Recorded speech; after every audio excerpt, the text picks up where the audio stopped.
एक बार विक्रम और मोहन दो बहुत पक्के दोस्त थे। विक्रम को कुछ एक लाइलाज बीमारी हो गई, जिसके कारण विक्रम मरणासन स्थिति में था और मोहन उसके पास बैठा था। मोहन के पास विक्रम बोलता है, मैं जा तो मर तो रहा हूँ, जा तो रहा हूँ, परंतु मुझे इस बात का बड़ा दुख है कि पता नहीं वहाँ क्रिकेट की व्यवस्था है या नहीं, क्योंकि इन दोनों दोस्तों को क्रिकेट बहुत पसंद था। और कुछ समय पश्चात विक्रम ने आंखें बंद कर लीं। मोहन बहुत उदास हुआ कि उसका बहुत पक्का दोस्त चला गया था। कुछ समय पश्चात एक बार मोहन सो रहा होता है और उसको सपने में आता है कि विक्रम उसके सामने खड़ा है और विक्रम उससे कह रहा है कि दोस्त उठो, बहुत बड़ी खुशखबरी है, गुड न्यूज़ है। तो मोहन कहता है, क्या गुड न्यूज़ है? बोला, मैं जहाँ आया हूँ मरने के बाद, यहाँ तो क्रिकेट की पूरी व्यवस्था है, मैं यहाँ आराम से क्रिकेट खेलता हूँ। तो मोहन जो है, मोहन भी बहुत खुश होता है इस गुड न्यूज़ को सुनकर। और थोड़ी देर में विक्रम बोलता है, परंतु एक दुखखबरी भी है कि यहाँ जो अगली सीट खाली है वो तुम्हारी ही है। ये सुनकर मोहन को जैसे धक्का लगता है इस बैड न्यूज़ को सुनकर। कहने का मतलब, life is about good news and bad news. कभी सुख है तो कभी दुख है। किसी भी चीज़ का स्थिर कहना चाहिए, स्थिरता किसी भी चीज़ में नहीं है।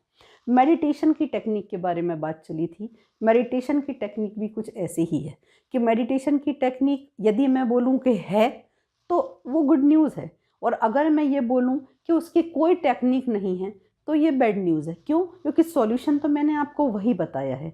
तो डेफ़िनेटली हम तो चाहेंगे कि हमको टेक्निक मिले, तो वो गुड न्यूज़ होगी डेफ़िनेटली, और यदि टेक्निक नहीं है तो वो बैड न्यूज़ होगी। लेकिन एक जो साधारण तरीका है, क्योंकि मेडिटेशन कई लोगों ने कई तरीके से पहले भी किया है, उसका आपको कई तरह की बुक्स में ज़िक्र भी मिलेगा। कई तरीके के लोग आज भी कराते भी हैं और उसका भी आप लोग कई वीडियोज़ देखते होंगे।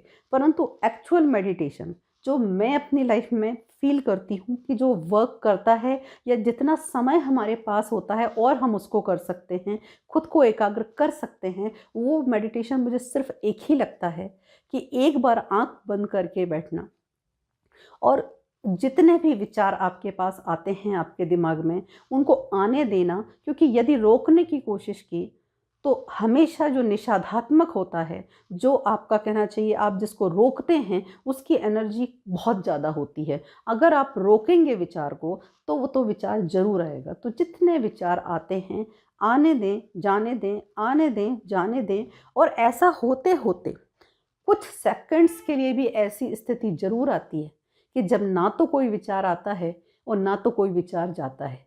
यानी जैसा पिछले वीडियो में कहा कि ना तो कोई गाड़ी उस कहना चाहिए चौराहे पर आ रही है, ना कोई गाड़ी उस चौराहे से जा रही है, और जो ट्रैफ़िक है वो बिल्कुल क्लियर है। वो जो सेकंड्स की स्थिति होती है, वही है मेडिटेशन। यानी कहीं न कहीं हम अपने इस दिमाग को एक पॉज़ दे पाए, रोक पाए, और ये जो आना-जाना था ट्रैफ़िक में विचारों का, वो रुक पाया। यही अवस्था पहले सेकंड्स में, बार-बार प्रैक्टिस करने पर मिनट्स में, और धीरे-धीरे जब यही बढ़ती जाती है, तो जो हम पुराने ऋषि-मुनियों का इतना सुनते थे कि वो समाधि तक भी जाते थे, हम उतना तो नहीं जा सकते, लेकिन कम से कम जो लाइफ में कहना चाहिए इतनी उधेड़-बुन है जिसमें हम खुद ही खुद को नहीं पहचान पा रहे हैं, उसमें बहुत सहायक सिद्ध होगा ये आपको मेडिटेशन। तो ये टेक्नीक है मेडिटेशन की, जो मैं बहुत कहना चाहिए सरल तरीके से किसी को भी समझा पाती हूँ, और कहीं न कहीं मुझे भी इसी से लाभ प्राप्त हुआ है। अब इसके बाद मैंने आपको टेक्नीक तो बताया, और ये जो सीरीज़ है that is how to find yourself, इसकी टेक्नीक मैंने आपको मेडिटेशन बताई।